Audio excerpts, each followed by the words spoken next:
Hi my beautiful viewers, ಹೇಗಿದ್ದೀರಾ? ಎಲ್ಲರೂ ಚೆನ್ನಾಗಿದ್ದೀರಾ ಅಲ್ವಾ? Welcome back to my YouTube channel. Super duper ಆಗಿರುವಂಥ ರೆಸಿಪಿ ರೀ.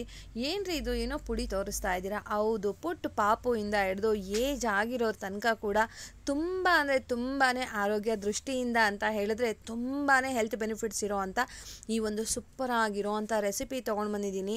ಕಡಿಮೆ ಇಂಗ್ರೀಡಿಯೆಂಟ್ಸಲ್ಲಿ ಸುಮಾರು 1.25 kg ಈ ಒಂದು ಪುಡಿ ರೆಡಿ ಆಗಿಬಿಡುತ್ತೆ ಸ್ನೇಹಿತರೆ.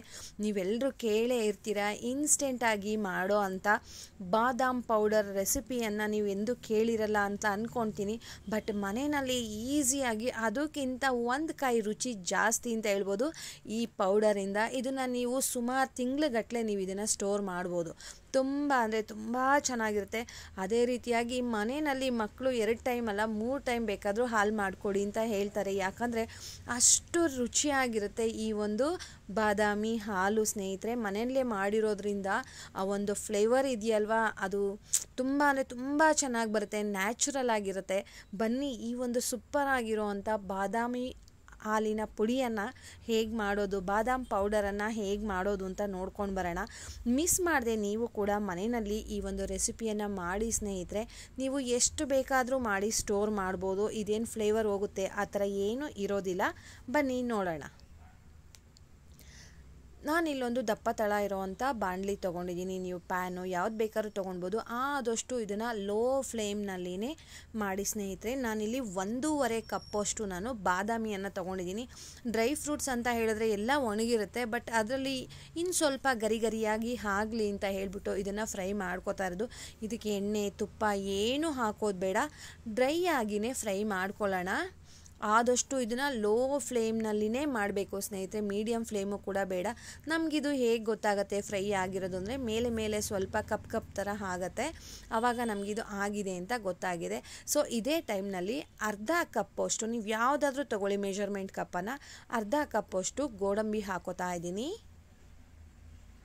ತುಂಬ ಅಂದರೆ ತುಂಬ ಚೆನ್ನಾಗಿರುತ್ತೆ. ಈ ರೀತಿಯಾಗಿ ನೀವು ಒಂದು ಸಲ ಟ್ರೈ ಮಾಡಿ, ನೆಕ್ಸ್ಟ್ ಟೈಮು ಮನೆಯಲ್ಲಿನೇ ನೀವು ಇದನ್ನು ಮಾಡೋದಕ್ಕೆ ಶುರು ಮಾಡಿಬಿಡ್ತೀರಾ. ಸೊ ಅದೇ ಕಪ್ಪು ಮೆಷರ್ಮೆಂಟಲ್ಲಿ ನಾನು 1/4 ಭಾಗಕ್ಕಿಂತ ಸ್ವಲ್ಪ ಜಾಸ್ತಿ ಪಿಸ್ತಾ ಹಾಕ್ಕೊಂಡಿದ್ದೀನಿ. ಈಗ 3 ಬಿಸಿ ಮಾಡೋಣ. ಆಲ್ಮೋಸ್ಟ್ ಡ್ರೈ ಆಗಿರುತ್ತೆ, ಇನ್ನು ಸ್ವಲ್ಪ ಬಿಸಿ ಮಾಡಿಬಿಡೋಣ. 3 ಕೂಡ ಕಲರ್ ಸ್ವಲ್ಪ ನೋಡಿ ಈ ಥರ ಹಿಂಗೆ ಕಪ್ ಥರ ಆಗಿರುತ್ತೆ. ಈ ಟೈಮ್ನಲ್ಲಿ ಇದು ಆಗಿದೆ ಅಂತ ಈಗ ಸ್ಟವನ್ನು ಆಫ್ ಮಾಡಿಬಿಟ್ಟು ಇದು ಪೂರ್ತಿಯಾಗಿ ತಣ್ಣಗಾಗಬೇಕು ಸ್ನೇಹಿತರೆ. ರೂಮ್ ಟೆಂಪ್ರೇಚರಲ್ಲೇ ಬಿಟ್ಬಿಡಿ ಇದನ್ನು ತಣ್ಣಗಾಗೋದಕ್ಕೆ. ಪೂರ್ತಿಯಾಗಿ ತಣ್ಣಗಾಗಬೇಕು, ಯಾಕಂದರೆ ಇದು ನಾವು ಸ್ಟೋರ್ ಮಾಡೋದ್ರಿಂದ ಇದರಲ್ಲಿ ನಾವು ಬಿಸಿಯಾಗಿರೋದನ್ನು ನಾವೇನಾದರೂ ಮಿಕ್ಸಿ ಮಾಡಿದ್ವಿ ಅಂತ ಹೇಳಿದ್ರೆ ಅದರಲ್ಲಿ ಎಣ್ಣೆ ಥರ ಕಚ್ಕೊಂಡ್ಬಿಡುತ್ತೆ. ಸೊ ಮತ್ತು ಅಷ್ಟು ಬಿಡಿಯಾಗಿ ಪುಡಿ ಥರ ಬರೋದಿಲ್ಲ ಅಷ್ಟೇ. ಸೊ ಅದಕ್ಕೆ ಪೂರ್ತಿ ತಣ್ಣಗಾಗೋದಕ್ಕೆ ಬಿಟ್ಬಿಡೋಣ. ಇದನ್ನು ಏನಾದರೂ ವೀಕ್ನೆಸ್ ಇದೆ, ನಮಗೆ ಮಂಡಿ ನೋವು, ಮೈಕೈ ನೋವು ಆ ಥರ ಏನಾದರೂ ಇದೆ, ತುಂಬ ವೀಕ್ ಆಗಿದ್ದಾರೆ ಅಂತ ಹೇಳಿದ್ರೆ ಈ ರೀತಿಯಾಗಿ ಮಾಡಿಕೊಡಿ ಸ್ನೇಹಿತರೆ. ತುಂಬ ಅಂದರೆ ತುಂಬ ಚೆನ್ನಾಗಿರುತ್ತೆ. ನಾನಿಲ್ಲಿ ನೋಡಿ 1.5 ಕಪ್ಪಷ್ಟು, ನಾನಿಲ್ಲಿ 1.5 ಕಪ್ಪಲ್ಲ 1 ಕಪ್ಪಷ್ಟು, ಅದರಲ್ಲಿ ಅರ್ಧ ಕಪ್ ಅಳತೆ ಅದು. ಸೊ 2 ಕಪ್ ಹಾಕ್ಕೊಂಡಿದ್ದೀನಿ ಅಂದರೆ ಅಲ್ಲಿಗೆ 1 ಕಪ್ ಮೆಷರ್ಮೆಂಟು. ನಾನು 1.5 ಕಪ್ಪು ಬಾದಾಮಿ ತೊಗೊಂಡಿದ್ದೆ. ಸೊ ಇಲ್ಲಿ 1 ಕಪ್ಪಷ್ಟು ನಾನು ಸಕ್ಕರೆ ತೊಗೊಂಡಿದ್ದೀನಿ. ಇದಕ್ಕೆ ಕೇಸರಿ ಸ್ನೇಹಿತರೆ, ಮಿಸ್ ಮಾಡಬೇಡಿ ಕೇಸರಿ ಹಾಕೋದನ್ನು. ಮತ್ತು ಏಲಕ್ಕಿ, ಒಂದು 10 ಏಲಕ್ಕಿಯನ್ನು ಅದ್ರ ಬೀಜ ಮಾತ್ರ ಹಾಕ್ಕೊಂಡಿದ್ದೀನಿ. ಅದೇ ರೀತಿಯಾಗಿ 1 ಸ್ಪೂನಷ್ಟು ಅರಿಶಿನ, ಇಷ್ಟನ್ನು ಹಾಕ್ಕೊಂಡು ಈ ಥರ ಫೈನ್ ಪೌಡರ್ ಮಾಡ್ಕೊಳ್ಳೋಣ. ನಾವು ಸಕ್ಕರೆ ಜೊತೆ ಏಲಕ್ಕಿ ಹಾಕೋದ್ರಿಂದ ತುಂಬ ಚೆನ್ನಾಗಿ ಪುಡಿ ಆಗುತ್ತೆ. ನೋಡಿ ಫೈನ್ ಪೌಡರ್ ಅಂತ ಹೇಳ್ಬೋದು. ನೋಡಿ ಈ ರೀತಿಯಾಗಿ ಆಗತ್ತೆ. ನೀವಿಲ್ಲಿ ಈ ಜಾಗದಲ್ಲಿ ನೀವು ಸಕ್ಕರೆನ ಪೂರ್ತಿಯಾಗಿ ಸ್ಕಿಪ್ ಮಾಡ್ಬೋದು. ನಮ್ಮ ಮನೆಯಲ್ಲಿ ಶುಗರ್ ಪೇಷಂಟ್ಸ್ ಇದ್ದಾರೆ, ನಾವು ಸಕ್ಕರೆ ಕೊಡೋದಿಲ್ಲ ಅಂದರೆ ನೋ ಪ್ರಾಬ್ಲಮ್ ಸ್ನೇಹಿತರೆ. ಎಲ್ಲ ಇಂಗ್ರೀಡಿಯೆಂಟ್ಸನ್ನು ಈ ರೀತಿಯಾಗಿ ಮಿಕ್ಸ್ ಮಾಡಿಕೊಂಡು ಪುಡಿ ಮಾಡ್ಕೊಳ್ಳಿ. ಸಕ್ಕರೆ ಹಾಕೋದು ಬೇಡ.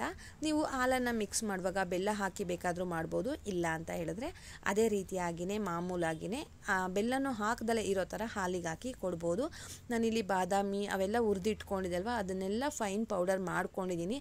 ಸೊ ಬಿಟ್ಟು ಇದನ್ನು ಫೈನ್ ಪೌಡರ್ ಮಾಡಬೇಕು. ಅದಕ್ಕೆ ಸುಮಾರು ಅರ್ಧದಿಂದ ಮುಕ್ಕಾಲು ಕಪ್ಪಷ್ಟು ಹಾಲಿನ ಪುಡಿ ಹಾಕಬೇಕು ಸ್ನೇಹಿತರೆ. ಹಾಲಿನ ಪುಡಿ ಸಿಗುತ್ತೆ ಅಲ್ವಾ ಅಂಗಡಿನಲ್ಲಿ, ಸೊ ಅದನ್ನು ಹಾಕಿ ಒಂದು ರೌಂಡು ಮಿಕ್ಸಿ ಮಾಡಿಕೊಂಡ್ರೆ ಚೆನ್ನಾಗಿ ಮಿಕ್ಸ್ ಆಗುತ್ತೆ. ಸೊ ಮಿಕ್ಸಿ ಆದಮೇಲೂ ಕೂಡ ನಾವು ಇದನ್ನು ತಣ್ಣಗಾಗೋದಕ್ಕೆ ಬಿಟ್ಬಿಡಬೇಕು ಸ್ನೇಹಿತರೆ. ನೋಡ್ತಾ ಇದ್ದೀರಲ್ವ, ತುಂಬ ಅಂದರೆ ತುಂಬ ಚೆನ್ನಾಗಾಗಿತ್ತು, ತುಂಬ ಟೇಸ್ಟಿಯಾಗಿತ್ತು.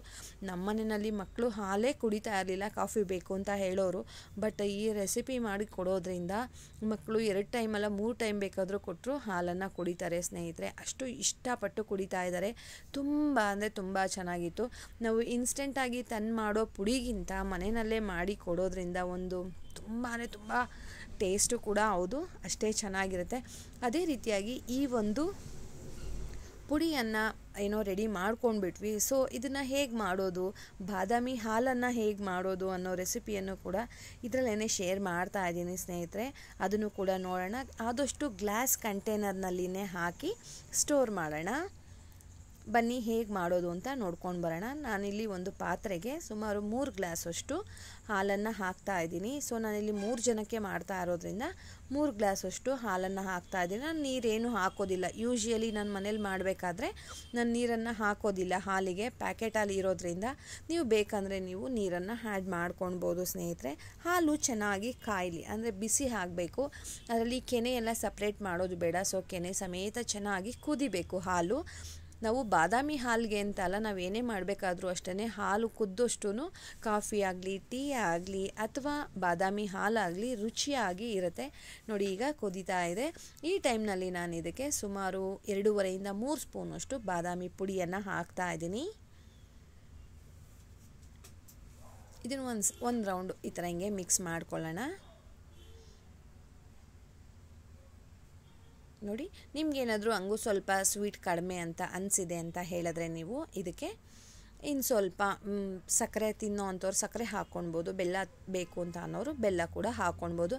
ಚೆನ್ನಾಗಿ 1-2 ಸಲ ಕಪ್ಪಲ್ಲಿ ನೀಟಾಗಿ ಮಿಕ್ಸ್ ಮಾಡಿ ಇವಾಗ ನಾನು ಸರ್ವ್ ಮಾಡ್ತಾ ಇದ್ದೀನಿ. ನೋಡ್ತಾ ಇರ್ಬೋದು, ನಿಮಗೆ ಇಲ್ಲಿ ನಾನು ಯಾವುದೇ ಫಿಲ್ಟರ್ ಹಾಕಿಲ್ಲ. ಸೊ ನಿಮ್ಗೆ ಇಲ್ಲಿ ಅಷ್ಟು ಕಲರ್ ಅನ್ನಿಸ್ತಾ ಇಲ್ಲ ಅಂತ ಅಂದ್ಕೊಳ್ತಾ ಇದ್ದೀನಿ. ಬಟ್ ಕಲರು ಕೂಡ ಅಷ್ಟೇ ತುಂಬ ಅಂದರೆ ತುಂಬ ಚೆನ್ನಾಗಿದೆ. ಮೇಲೆ ಸ್ವಲ್ಪ ಕೇಸರಿ ಹಾಕಿ ಕೊಡ್ತಾ ಇದ್ದೀನಿ, ಇನ್ನೂ ಚೆನ್ನಾಗಿರುತ್ತೆ. ಆ ಕೇಸರಿ ಫ್ಲೇವರೇ ಬೇರೆ ರೀ, ತುಂಬ ಅಂದರೆ ತುಂಬ ಚೆನ್ನಾಗಿರುತ್ತೆ. ಕುಡಿತಾ ಇದ್ದರೆ ಇನ್ನೂ ಬೇಕು ಅಂತ ಅನ್ನಿಸ್ತಾ ಇರುತ್ತೆ. ಸೂಪರ್ ಡೂಪರ್ ಆಗಿರುವಂಥ ಬಾದಾಮಿ ಪುಡಿ ಮತ್ತು ಬಾದಾಮಿ ಹಾಲನ್ನು ಹೇಗೆ ಮಾಡೋದು ಅಂತ ತೋರಿಸ್ಕೊಟ್ಟಿದ್ದೀನಿ. ನಿಮ್ಮೆಲ್ಲರಿಗೂ ಇಷ್ಟ ಆಯ್ತಲ್ವಾ? ಬಾಯ್ ಸ್ನೇಹಿತರೆ.